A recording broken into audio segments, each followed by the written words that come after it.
Hello everyone, I hope कि आपकी तैयारी बेहतर चल रही है ये एमआरएस की। और मैं यहाँ पर एक इम्पॉर्टेंट कमेंट के ऊपर बात करूँगी, क्योंकि हम ये मान करके चल रहे हैं कि भाई हमारा जो प्री का पेपर है वो बेहतर होगा और हम खुद को मेंस लिखता हुआ ज़रूर देखने वाले हैं।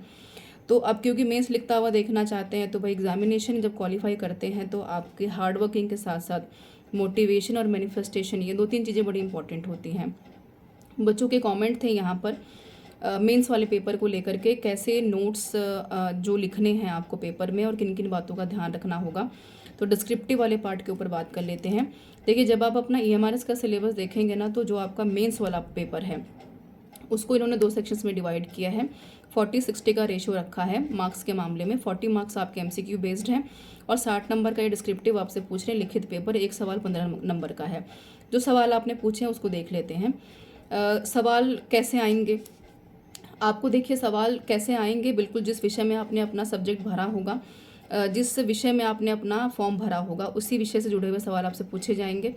नंबर 2, क्या एजुकेशन सेक्टर से जोड़ करके पूछ सकते हैं? बिल्कुल पूछ सकते हैं। जो नई स्कीम्स आई हैं, इसलिए मैं कह रही हूँ कि जो एजुकेशन करंट अफेयर वाला पार्ट है आपका, उसको मिस मत कीजिएगा। पीडीएफ वाले सेक्शन से एटलीस्ट जा करके उसको पढ़िए, ताकि आप क्लैरिटी ले पाएंगे आपको पेपर लिखना कैसे है। एक्सप्लेनेशन वाले पार्ट से काफ़ी कुछ आइडिया ले पाएंगे। दूसरी अगर मैं बात करूँ, मैं 60 नंबर वाले पेपर के ऊपर बात करूँ, 40 में बाद में बात करूँगी, 40 मार्क्स का जो पेपर है। इसके अलावा जो बहुत इंपॉर्टेंट है, जो बच्चे कह रहे थे कि भाई भाषा कैसी है आपकी। भाषा आप कोई भी चुन सकते हैं, अंग्रेजी या हिंदी, ये आपके ऊपर डिपेंड करता है कितने शब्दों में लिखना है। ये बिल्कुल जब आप पेपर लिखेंगे तो लिखा होगा उसके ऊपर। भाई एक सवाल यहाँ पर 15 नंबर का एग्जिस्ट कर रहा है, तो कितने की एक्सपेक्टेशन आप कर सकते हैं, है ना, कितना तेज आप लिख सकते हैं। ये बिल्कुल आपके शब्दों के ऊपर डिपेंड करता है कि कितने शब्दों में आपसे पेपर लिखने के लिए कहा गया है। थोड़ी सी ये एक मिथ वाली बात है कि हिंदी में हम तेज़ी से नहीं लिख पाते, अंग्रेज़ी में तेज़ी से लिखते हैं, ऐसा कुछ नहीं है। लिखना कैसे है, ये बहुत इंपॉर्टेंट पार्ट है। पेपर को फोकस कीजिएगा। समय की कमी होगी, प्रेशर रहेगा, क्वेश्चन आते हैं नहीं आते वाले सिनेरियो में रहेंगे। रिटर्न वाला पेपर है, लिखित है। इंट्रोडक्शन के बाद क्या चार्ट्स बना रहे हैं, पाई चार्ट्स कैसे बना रहे हैं, क्या इन्फॉर्मेशन दे रहे हैं, एग्जाम्पल दे रहे हैं, बुलेट पॉइंट्स कहाँ बना रहे हैं, कहाँ नहीं बना रहे हैं, मैप कहाँ बना रहे हैं, चार्ट कहाँ बनाना है, कहाँ पर फोकस करना है, कहाँ पे अंडरलाइन करना है, कहाँ पे इन्वर्टेड कोमास लगाने हैं। ये दो तीन चीज़ें होते हैं जहाँ पे एग्जामिनेशन का आई कैचिंग फॉर्मेशन होता है। जब आप ग्रेजुएशन में मास्टर्स में पेपर लिखते रहे होंगे तो आपने ध्यान दिया होगा। तो लिखने का मतलब ये नहीं कि आपने इससे शुरू कर जेड तक लिख डाला है। लिखना बहुत तरीके से है, तमीज़ से है। हैंड राइटिंग रीडेबल हो, ये नहीं कि आप सजाने बैठ गए हैं उसको और समय निकला जा रहा है, ये नहीं करना है। रीडेबल हो, आप हैंड राइटिंग पढ़ी जा सके। हाँ, अंग्रेजी भाषा लिख रहे हैं तो हिंदी टर्मोलॉजी को इंग्लिश में लिखें। हिंदी भाषा का प्रयोग कर रहे हैं तो इंग्लिश टर्मोलॉजी का इस्तेमाल कॉमर्स में कर सकते हैं, ब्रैकेट में कर सकते हैं। और कंक्लूजन आपका जो है बेहतर होना चाहिए, धांसू होना चाहिए। ये नहीं लगना चाहिए कि बच्चे को कुछ पता ही नहीं है ना। और ये पेपर अगर ग्रेजुएशन वाला नहीं है कि एग्जामिनर यहाँ पर इंट्रो और कंक्लूजन पढ़कर छोड़ देगा। मैंने इसलिए बोला है कि जहाँ पर टेबल, पाई चार्ट, मैप्स बनाने की नीड है वहाँ पर बनाइए, इन्फॉर्मेशन दीजिए, एग्जाम्पल्स दीजिए। ये ध्यान में रखिएगा, ठीक है जी। ये ज़रूरी चीज़ें हैं जो आपको ध्यान में रखनी है। ऑब्जेक्टिव्स की अगर मैं बात करूँ तो 40 मार्क्स का जो पेपर है आपका एमसीक्यू बेस्ड है, पढ़ करके गोले भरने हैं। पूरे पेपर को अगर मैं देखूँ तो सब्जेक्ट से जोड़ करके पूछ सकता है। अगर मैं बात करूँ कि मान लीजिए आप ज्योग्राफी से, हिंदी से, अंग्रेजी से बिलोंग करते हैं, है ना, तो आपसे अभी अंग्रेजी हिंदी का पेपर है तो उसी भाषा में पूछेगा। अगर आपका हिस्ट्री है, ज्योग्राफी है, तो बिल्कुल वो पेपर बाइलिंगुअल होने वाला है। तो वो आपको ध्यान रखना है कि आप जिस भाषा को चुन रहे हैं, सारे क्वेश्चंस का जो राइटिंग हो सेम फॉर्मेट में होना चाहिए। ये नहीं कि शुरू के आपने 4 लिख लिए हिंदी में, अब आपको लग रहा है कि अरे अंग्रेजी में लिख लेना चाहिए था, ये मत कीजिएगा।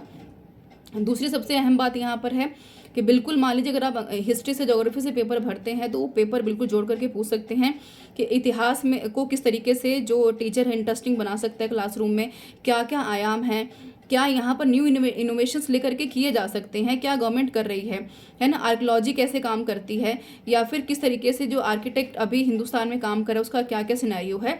तो आपको भूतकाल, वर्तमान और भविष्य तीनों को ध्यान में रख करके पेपर लिखना है, जो काफ़ी इंपॉर्टेंट आपके लिए होने वाला है, ठीक है। 40 मार्क्स के पेपर में एमसीक्यू बेस्ड है, ये बिल्कुल नेगेटिव मार्किंग बेस्ड है। इसके ऊपर ध्यान से पेपर अटेम्प्ट कीजिएगा। लेकिन सिलेक्शन में जो बच्चे कह रहे हैं कि अब या बाकी लोग कि भाई डिस्क्रिप्टिव आपको नंबर दिलाएगा, ऐसा कुछ नहीं है। 40 मार्क्स का जो पेपर है वो भी आपका स्कोरिंग है, गेनिंग मार्क्स है, बट डिपेंड करता है कि कितना अच्छा आप पेपर लिख पाते हैं। क्योंकि जज करते हैं कि किसी का हो सकता है कि बहुत नॉलेज एनहांस्ड है बट उसको लिखना नहीं आता। आपकी सहायता के लिए मैंने केवीएस की प्लेलिस्ट एक अवेलेबल कराई है यूट्यूब के ऊपर।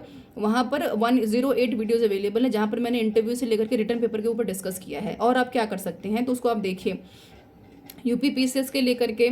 इसके साथ साथ यहाँ पर यूपीएससी में जो बच्चे मेंस लिखते हैं, थोड़ा सा स्टैंडर्डाइजेशन, मैं ये नहीं कह रही हूँ कि बिल्कुल मैच होना चाहिए, पर इतना मैच हो कि आप वहाँ पर अच्छे तरीके से परफॉर्म कर पाएँ, क्योंकि अगर आप बेहतर स्टैंडर्डाइज लिख पाएंगे तो सिलेक्शन लेना आपके लिए आसान हो पाएगा। ठीक है, तो इन प्रीवियस ईयर पेपर्स को देख लीजिए। बाकी अगर आप कहेंगे कमेंट करके तो मैं अवेलेबल भी करा दूंगी, लेकिन उसके लिए आपको बोलना पड़ेगा। तो this is all about your confusion everyone, जो कि मैंने बताया है। कोई सवाल रह गया तो आप पूछ सकते हैं। तो this is all about the session. Don't forget to check it out the mock test. Monday को आपको यहाँ पर हिंदी भाषा का 100 नंबर का मॉक टेस्ट अवेलेबल करा रही हूँ। हिंदी रीजनल वाले भी लगा सकते हैं, हिंदी भाषा वाले भी लगा सकते हैं, जिनका मेन हिंदी है वो भी लगा सकते हैं। तो सबके लिए सहायता होगी। डिस्क्रिप्शन बॉक्स में लिंक है, जाकर के चेक कर लीजिएगा। मॉक टेस्ट जो अभी तक अवेलेबल कराए हैं 7300 बच्चे अटेम्प्ट कर चुके हैं। तो काफ़ी खुशी की बात है, आपके पॉजिटिव रिव्यू रहे हैं, वो भी हमारे लिए बहुत अच्छी बात रही है। चैनल से जुड़ना बिल्कुल मत भूलिएगा। जो वीडियोस अवेलेबल हो रही हैं 2025 वाले प्लेलिस्ट में या हमारे उसको देखिए। 38 वीडियोस मैं दे चुकी हूँ, अभी भी सिलसिला जारी है। इतना भी कर लेंगे तो सिलेक्शन नहीं रुक रहा है। मैंने काफ़ी तेज़ी से अपनी बात ख़त्म की है, और जो है समय की बचत बहुत इंपॉर्टेंट है। सब कुछ वापस आ सकता है, समय वापस नहीं आ सकता। समय कम है, मेहनत ज़्यादा करनी है। स्मार्ट वर्क कीजिए, हार्ड वर्क कीजिए, सिलेक्शन लीजिए और अपनी सीट को इंश्योर कीजिए with beat the competition. Thank you so much for being with me.